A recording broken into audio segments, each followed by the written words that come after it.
கடவுளை காண ஒரே தகுதி அமைதி. நீங்கள் கடவுளை தேடி கோயில் போயிருக்கலாம், மந்திரம் சொல்லி இருக்கலாம், விரதம் இருந்திருக்கலாம். ஆனால் உண்மையிலே கடவுளை காண ஒரே ஒரு தகுதி என்ன தெரியுமா? அமைதி. அமைதி இல்லாத மனசுக்கு கடவுள் கூட சத்தமாதான் தெரியும். மனசுக்குள்ள கோபம் இருந்தா அங்க கடவுள் வர இடமே இல்லை. பயம் இருந்தா அங்க நம்பிக்கை நுழையாது.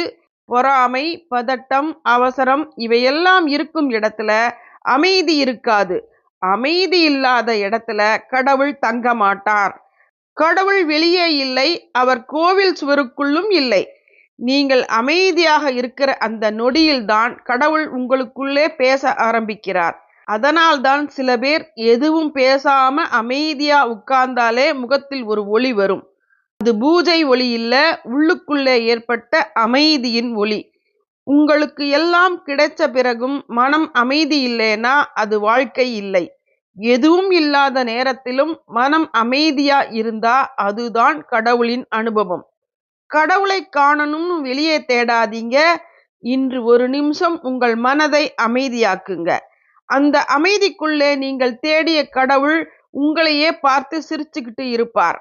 இந்த வார்த்தைகள் உங்கள் மனதை தொட்டிருந்தால் லைக் பண்ணுங்க, ஷேர் பண்ணுங்க, கமெண்டில் உங்கள் அனுபவத்தை சொல்லுங்கள்.